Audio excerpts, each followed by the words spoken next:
Oui, on peut se faire rembourser même après avoir subi une arnaque. Bonjour tout le monde, aujourd'hui on se retrouve pour une nouvelle vidéo, une vidéo que je voulais faire déjà depuis un moment. Et là, l'occasion s'est présentée à moi car j'ai été contacté par un avocat.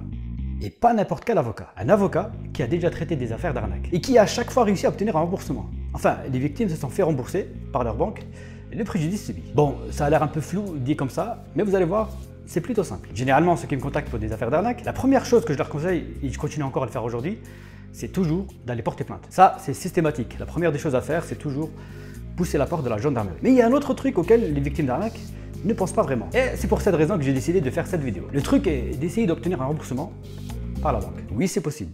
Et c'est possible dans la majorité des arnaques qu'on peut rencontrer aujourd'hui sur Internet. Pas toutes. On va le voir, pas toutes, mais la très grande majorité, on peut se faire rembourser par sa banque. Pour s'exonérer du remboursement, les banques doivent prouver que la victime a manqué à ses obligations par négligence grave, ce qui leur est souvent très difficile de faire. Négligence grave, c'est-à-dire que l'arnaque elle était grotesque et visible à des kilomètres. Et comme la plupart des arnaques aujourd'hui sont plutôt bien faites, et là je pense aux arnaques sur le bon coin, sur les réseaux sociaux, où les brouteurs et les arnaqueurs arrivent même à détourner les moyens de paiement, bref, on le voit souvent ici, et elles sont de plus en plus ingénieuses. Et bien pour ces arnaques-là, ces arnaques plutôt bien faites, peu importe le préjudice, on peut se faire rembourser. Et c'est pour cette raison que je suis allé voir justement cet avocat pour qu'il nous parle des démarches à faire et comment se faire rembourser. Sans plus attendre, on va directement rentrer dans le vif du sujet. On se retrouve tout de suite avec l'avocat.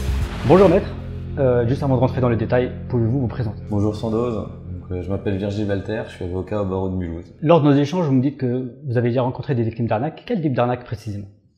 Alors souvent c'est des arnaques à la carte bancaire. Le dernier cas que j'ai rencontré, une personne qui reçoit un appel de sa banque. D'accord. À ce moment-là, elle se méfie pas forcément et donc la personne lui explique qu'elle fait partie du système anti-fraude de sa banque et lui explique qu'elle va recevoir des codes par message et qu'il faut lui donner pour vérifier si son compte n'a pas été hacké. Bien évidemment, à ce moment-là, il se trouve que cette personne était un arnaqueur.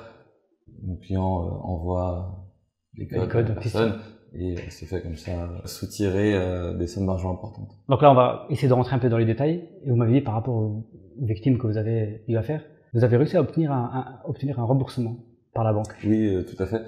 En réalité, dans beaucoup de cas, les victimes peuvent obtenir des remboursements. C'est juste que ne sont pas au courant qu'elles ont cette possibilité et que généralement, quand elles font elles-mêmes un courrier à la banque pour le demander, la banque refuse tout simplement, alors que les victimes auraient le droit à ce remboursement. Moi, malheureusement, la plupart des victimes que je rencontre, ils savent pas qu'il y a un recours, que ce soit par un simple courrier ou par un avocat. La plupart du temps, soit ils lâchent prise, ils disent bon, ils sont pas procédurés, ils vont pas jusqu'au bout, ou tout simplement, ils sont pas au courant qu'on peut se faire rembourser, qu'on a ce droit. Donc j'espère que grâce à ta vidéo, plus de victimes pourront être au courant de cette possibilité. Alors, ça marche pas dans 100% des cas non plus, hein, mais... Oui, ça il faut le mentionner. Comme on l'a dit avant, ça marche pas dans 100% des cas. Mais ne vous inquiétez pas, l'avocat va vous expliquer dans quelle situation justement ça peut fonctionner. Pas mal d'arnaques qu'on a déjà traité sur cette chaîne, le préjudice financier il est fait par des coupons PCS. Et malheureusement là, c'est un petit peu plus compliqué. Le coupon PCS, tu l'achètes dans un bureau de tabac, donc rien ne prouve que tu l'as pas gardé. Donc très difficile d'expliquer cette situation à la banque. Mais on reviendra sur les coupons PCS avec l'avocat juste après. Par contre, toutes les arnaques où le paiement est effectué par carte ou encore par virement bancaire, on l'a vu à plusieurs reprises aussi sur cette chaîne, où des victimes font des virements colossaux sur des comptes de brouteurs ou encore d'arnaqueurs. Là, dans ce cas, on a une possibilité de se faire rembourser. Bon, l'avocat nous explique toutes ces situations. Il y a beaucoup de situations dans lesquelles les victimes pourraient obtenir ce remboursement, mais il faut juste un peu insister auprès de la banque. Alors parfois un courrier de la victime elle-même bien argumenté pourrait suffire. Dans certains cas, je leur conseille vivement de se rapprocher d'un avocat. Avec un courrier officiel. Avec un courrier officiel, avec les bons fondements juridiques, donc les articles de loi à citer, avec la bonne argumentation, ça marche mieux. Alors, pour les coupons PCS, effectivement, là, ça va pas être possible. Parce que la banque va rembourser le paiement qui a été fait avec la carte bancaire en question. Donc, le paiement qui a été fait à ce moment-là, c'est d'acheter le coupon PCS. Après, le coupon PCS, la victime en fait ce qu'elle veut. La victime peut aussi le garder et ne jamais l'utiliser. À ce moment-là, ce serait une fraude à la banque en réalité. Donc quand c'est un coupon PCS, là, c'est impossible d'obtenir le remboursement. Mais quand c'est un paiement effectué par la victime en l'occurrence, avec sa propre carte bleue sur un site, par exemple un site malveillant, un site phishing, peu importe. Alors en fait, la règle c'est que la banque, quand il y a un paiement qu'on appelle non autorisé, la banque est obligée de rembourser. Sauf quand l'utilisateur fait ce qu'on appelle une négligence grave. La négligence grave, c'est la négligence qui n'est pas détectée par l'utilisateur normalement attentif. Plus l'arnaque est bien faite, plus ce sera difficile pour l'utilisateur normalement attentif de la détecter, et moins la banque pourra opposer la négligence grave pour refuser de rembourser. Mais par exemple, si on prend les arnaques assez courantes entre guillemets aujourd'hui qu'on peut trouver sur les sites de petites annonces, pour pas citer le nom, la personne se faisait passer pour un particulier qui allait vendre sa voiture, etc. Et l'arnaque, elle était vraiment bien ficelée parce qu'il avait son contact téléphonique et il voulait effectuer le paiement par virement bancaire. Donc il avait un RIB, etc. Donc c'est difficile de détecter entre guillemets l'arnaque. Oui, bah pour moi, dans ce cas-là, la banque doit rembourser parce que c'est difficile de reprocher une négligence grave alors que il y a quand même peu d'indices au final pour détecter qu'il s'agit bien d'une arnaque. Donc tout ce on peut trouver aujourd'hui sur les réseaux sociaux, les annonces, que ce soit sur Facebook ou le Bon Coin, etc. Donc la banque, entre guillemets, pourrait... La banque, pas pourrait, mais devrait rembourser. Alors, la première chose à faire dans tous les cas, ça va être de bloquer sa carte. Si la victime ne bloque pas sa carte et qu'il y a un deuxième prélèvement qui est fait, là, ça sera de sa faute. Donc, toujours commencer par bloquer la carte.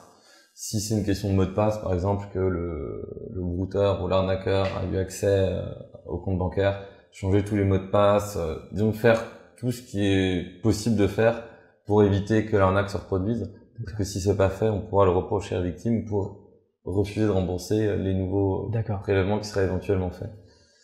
Ensuite, la deuxième chose à faire, c'est garder les preuves. Ne pas vouloir effacer tout ce qui s'est passé pour... Quand on dit des preuves, par exemple, tout ce qui est discussion avec, c'est ça, avec tout la ce personne. Qui est échange qu'on a pu avoir avec la personne, un mail dans lequel il y aurait eu un lien malveillant, par exemple, c'est des choses à garder.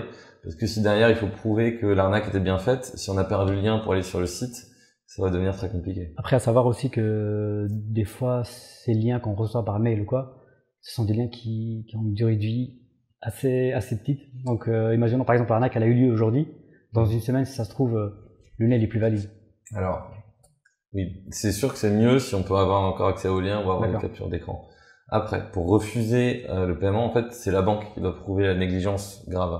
C'est pas à l'utilisateur de prouver qu'il n'a pas commis une négligence. C'est à la banque de prouver qu'il y a une négligence. Donc, avoir des preuves, c'est mieux si jamais la banque avance des arguments. Ne pas en avoir, c'est pas non plus totalement rédhibitoire. Généralement, c'est assez rapide. La victime ou les victimes sont venues me voir. Rapidement, on a pris le temps d'établir les faits. J'ai fait un courrier recommandé à la banque.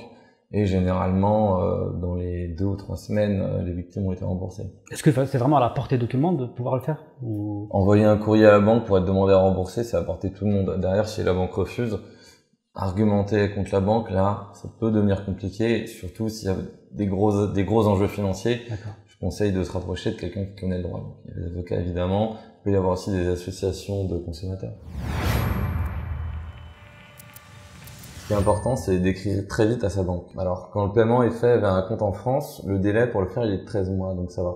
Par contre, quand le paiement est fait vers un compte hors de France, ce qui est le cas dans l'extrême majorité des arnaques qu'on peut voir aujourd'hui, dans ce cas-là, le délai, il est de 70 jours.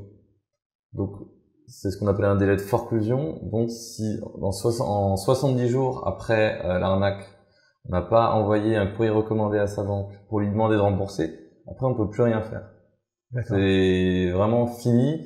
Il y aura plus de moyens de récupérer l'argent, même en passant devant un juge. Ce délai, faut vraiment le respecter au jour près. D'accord. Donc ouais, ça reste quand même un délai plus ou moins, qui reste un délai assez court pour. Ça fait 2 mois et 10 jours à peu près. Un courrier recommandé, c'est un peu, comme on l'a dit tout à l'heure, c'est à la portée de tout le monde. On s'est fait arnaquer, on essaie de se faire rembourser par sa banque. Il y a imaginons qu'il y a une victime qui a déjà subi un préjudice financier. Elle va se retrouver dans une certaine précarité financière et elle n'aura peut-être pas d'argent pour avoir recours à un avocat. Est-ce qu'il y a des conseils, Donc déjà, faire un courrier recommandé, ça reste pas très cher, même qu'on a perdu de l'argent, et ça permet de préserver vos droits. Une fois que ce courrier il est fait, donc dans la plupart des villes dans lesquelles il y a un tribunal, il y a des permanences gratuites organisées par les avocats où vous pouvez aller consulter un avocat local pendant un quart d'heure, 20 minutes pour lui poser des questions, savoir si votre cas est défendable tout simplement. Donc ça permet de pas avoir cette peur de devoir payer très cher un premier rendez-vous pour peut-être que celui-ci ne donne rien derrière. Ah, une chose aussi auquel les gens ne pensent jamais, et je vais le dire parce que c'est souvent les gens savent pas et c'est intéressant. Ce que beaucoup de gens ignorent, c'est qu'en fait, dans vos contrats d'assurance, bien souvent, vous avez des protections juridiques. Ça peut être dans l'assurance du véhicule, ça peut être dans l'assurance de la voiture. Alors, faut voir dans vos contrats. Parfois, ils prennent que les dommages liés au véhicule ou à votre logement.